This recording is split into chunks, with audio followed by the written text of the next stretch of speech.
Hey guys, and welcome back to another episode of Going in Blind. So today we're talking about Final Fantasy 13 deck, and it's gonna be Fire, Lightning, Snow. So what we got here is a snow that's both fire and lightning, and so the flavor following it is every other snow. We're gonna put it in right along with anything else that can help him out. So because there's a fire, lightning, snow, we decided to put fire on it, but fire is very supplementary.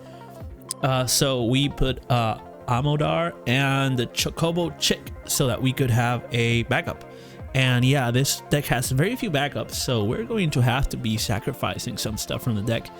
We have 1, 2, 3, 4 backups. That's very little, but hey, times 3, that's 12. That's pretty much a fourth of the deck. And you can also discard the cards to get CP. So it's not such a bad deal.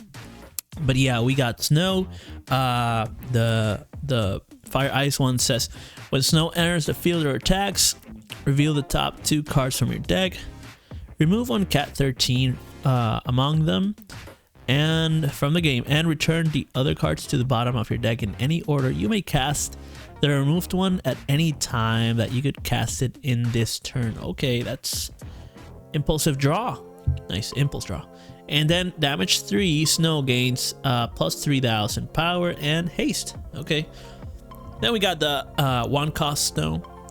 It's almost flipping you off, right? And it says, when Snow attacks, choose one forward opponent controls dull it. And if you have cast Shiva this turn, freeze it also. So this guy likes Shiva. Maybe we could get rid of these 2 guys and put Shiva in. And then these 2, put them on the Sarah deck where you got the 2 ice monsters, so we could put these ones instead. But I think it's pretty flavorful that they have the Fal'Cie and Proto Fal'Cie along with the Wind Chaoses, which are in the color of that snow. That's why we chose them. So they're pretty sweet too. Let's go to the snows and continue before we go to those though. Level 4 snow, cost 4 Snow says, when Snow enters the battlefield, you may pay X. If you do, search for card name Lightning. Oh, this card does nothing. Of cost X or less, and play it onto the field. That card does nothing. So yeah, that's gonna be discard fodder. We got a cost 6 Snow saying, when Snow enters the field, search for 2 Sarah.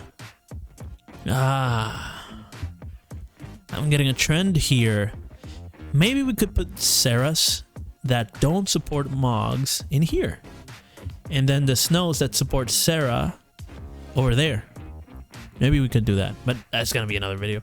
But yeah, this card does nothing right now. And then when Snow attacks, you may dull 1 active Cat 13 forward you control. If you do so, choose 1 forward, dull it, and freeze it. Then we got the Theatrhythm Snow, which is if you control a Sarah. Ooh, this is confirming more and more what I'm talking about putting Snows and Sarahs together when they support each other over there. Or over here. I'm not sure. Anyways, yeah, so Snow gains 1000, and if you control a Cat 13 other than Snow, Snow also gains 1000. Okay, then we have another cost for Snow. It says if you control a Lightning, there it is again, and the card name Snow and the Lightning gain. This character cannot be chosen by your opponent's summon. Okay, so some protection, pretty nice. And then when Snow enters the field, select one of the 2 following actions. Your opponent discards 1 card or choose up to 3 characters. If you control a card name Sarah, dull them and then freeze them. That's pretty good. And then we got another 4 cost Snow, and it says when Snow enters the field, you may pay treasure. LOL. It's crystal token. When you do so, select one of the 2 following actions. Freeze all the forwards and opponent controls, or freeze all the backups and opponent controls. That's nice. And finally, we have the backup Snow for 4 mana. I mean 4 CP, don't kill me. And when a forward you control attacks, choose 1 forward, on opponent controls and dull it. Now we have a suite of Jilnabat, and they are going to be 1 forward and 2 backups. So the cost 2 backup over there says backups don't deal damage to the forwards you control. Okay, that's pretty cool stuff. Then we have the second backup saying when Jilnabat enters the battlefield, choose up to 2 forwards and freeze them. Or you can sacrifice a Jill and pay 1 lightning and tap this other one. Choose 1 forward, dull it, and freeze it. And then the third Jill is gonna be a forward this time, and it says if all characters you control have ice element, Jilnabat gains plus 2000 power. This is interesting. Remember when I said that we could make the other Sarah deck an ice only deck? Maybe we could put these in there instead. I'm not sure, but yeah, maybe we could do that. And yeah, so then the other effect is when she is put from the battlefield into a break zone, you may pay 2 ice CP. When you do so, choose 2 characters, dull them and freeze them. That's pretty cool stuff. Now let's go to the Bahamut's. We have Jet Bahamut, Amber Bahamut, and Garnet Bahamut. So cost 4 on the fire one. Says when Jet Bahamut enters the battlefield, choose 1 forward, deal it 5,000. If it is broken, remove it from the game instead. Then damage 3 when it enters the battlefield, choose 1 card named Garnet or Amber in your break zone, play it into the field. Okay, so it gets these 2. Nice. I think they also do the same thing when they are removed. Put it back. Interesting. So this searches, add it to your hand. This searches, add it to your hand. This revives them from the grave. So these 2 are going to look for each other. So you can look for this one, then for this one, then this one, then this one revives this one. Play this one, get this one revives this one. That kind of thing. You can keep them going like that. That's pretty cool. Pretty cool stuff. Now we have the Proto-Fal'Cie Atom, and it says if your opponent has 2 cards or less in the hand, it gains 2000 power and first strike. And when it enters the field, place 2 manipulator counters on it. And you can, when it is chosen by summons or abilities, remove 1 counter and cancel its effect. Nice. Then we have Barthandalus for cost 4. And it says when Barthandalus enters the field, choose up to 2 forwards opponents control, deal each of them damage equal to the power minus 2000 to its power.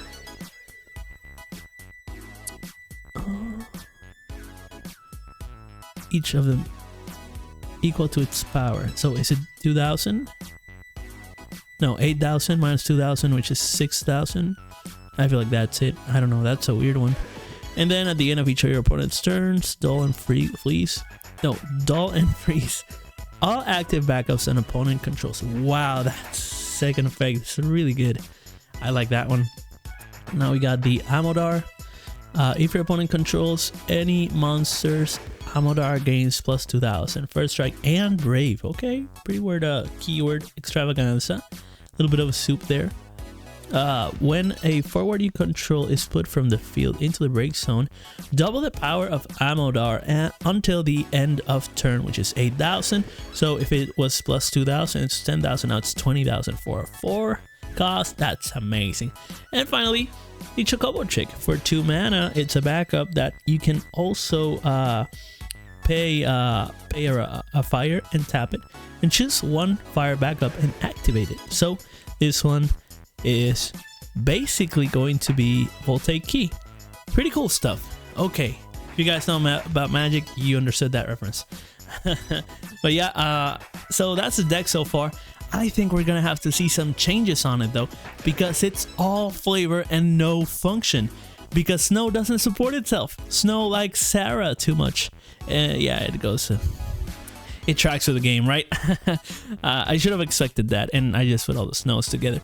But I didn't really look at the Snows. I looked at the Jill and the Bahamuts and the Amodar, which I liked a lot.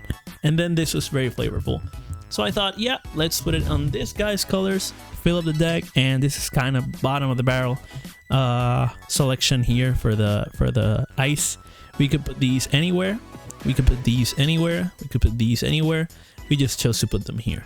But they are not a deck that's cohesive. Like I said, all flavor, no function. So this deck will definitely see a change. At least half of the Snows and half of the Sarahs are going to be swapped. So it'll probably the Snows that help out Sarah, some are gonna be here, some are gonna be there, and then the Sarahs that help Snow are going to be here. So probably what's gonna happen is the Snows that help Sarah are gonna stay here, and the Sarahs that help Snow are gonna be here. Then the Sarahs that deal with Mog stay there, and the other Snows that are like useful but don't do anything about Sarah go over there too. It could go either way, but yeah, that's gonna be it for us though. The other thing that we could do is get rid of these. Maybe just put the 2 or 3 Snows over there, and then add the monsters over here, and have this be kind of like a bad guy deck, sort of. I'm not sure, but anyways, yeah, comment what would be better. Like, do you guys think these Snows are okay? Do you think there's some Snows that could go over there? Do you guys think, you know, it's it doesn't matter? Let me know in the comments, okay? Comment about that, as well as like, share, subscribe, and follow for more, okay? I will see you on the next one. Peace out.